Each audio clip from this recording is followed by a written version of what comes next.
Vámonos al siguiente tema.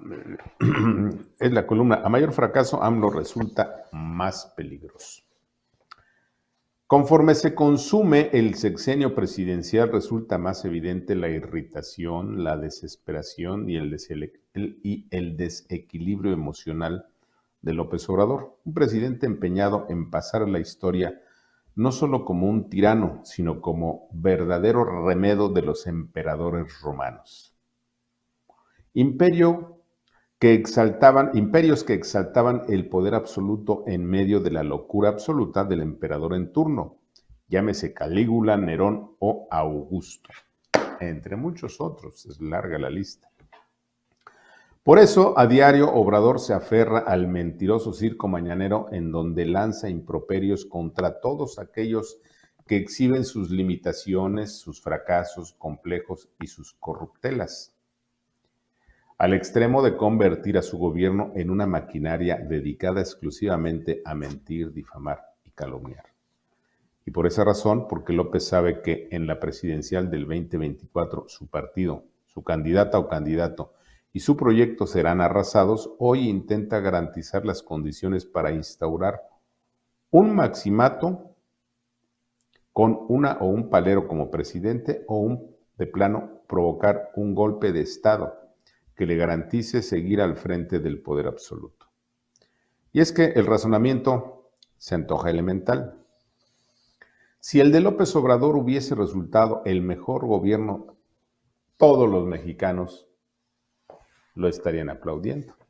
Si Claudia Sheinbaum hubiese resultado la mejor jefa de gobierno en la capital, todos los mexicanos le exigirían que se ocupara del gobierno federal. Sin embargo, la terca realidad confirma a diario que López fracasó en todo. En su aeropuerto, en su tren, en su refinería, fracasó en la lucha contra la pobreza, en lograr un crecimiento de 6% del PIB, en contener la inflación, en acabar con la violencia, en terminar con las masacres, frenar la ola de feminicidios, la ola de crímenes de periodistas y proporcionar a todos los mexicanos un sistema sanitario como el de Dinamarca.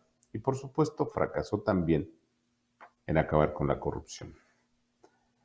No aparece en los casi 5 años de gobierno de López un solo éxito, un solo resultado positivo en los gobiernos de López Obrador, pero tampoco en el gobierno de la Ciudad de México, y menos en los gobiernos municipales y estatales de Morena.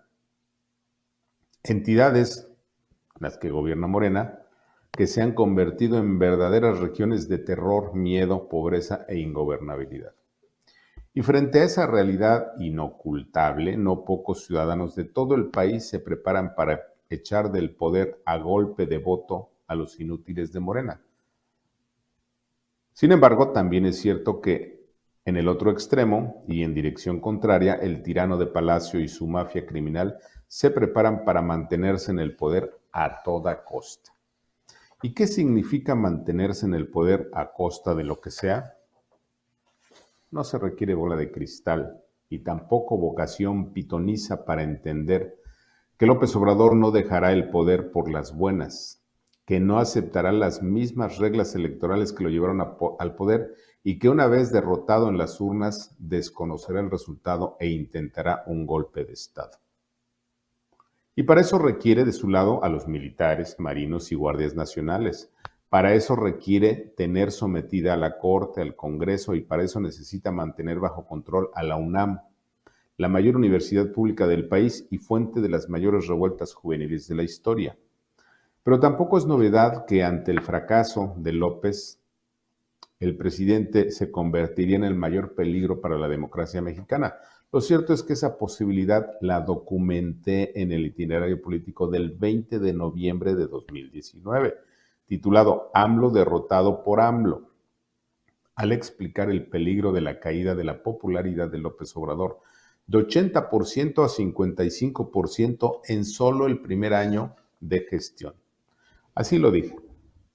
Para muchos malquerientes del gobierno de Obrador, la caída en la popularidad del presidente es la mejor noticia. ¿Por qué? Porque tal noticia supone que asistimos al fin de un gobierno que, si bien apenas empieza, muchos quisieran que terminara lo más rápido posible y sin grandes daños para la democracia y la economía. Otros creemos, sin embargo, que más que una buena noticia, la pérdida de 25 puntos porcentuales de popularidad de Obrador no solo es una mala noticia, sino muy peligrosa, ya que pone en riesgo a toda la democracia, a la seguridad y a la economía. ¿Por qué razón? Porque si López se siente fracasado, acorralado y abandonado desde el primer año de gestión, lo que veremos en el futuro es un mayor endurecimiento de las ambiciones presidenciales sin límite y será aún mayor la tentación de robarse las elecciones federales del 2024. Y si Obrador tiene el control total de los tres poderes de la Unión, ejecutivo, legislativo y judicial, si tiene la colonización total del Congreso, los tres órdenes de gobierno y hasta tiene sometidos a los medios, con la mano en la cintura colonizará al Instituto Nacional Electoral y al Tribunal Federal Electoral. Y con el control total del Estado, López Obrador se podría robar sin problemas las elecciones federales del 2024, al tiempo. Fin de la cita. Y sí, de nuevo cuenta, el tiempo me dio la razón.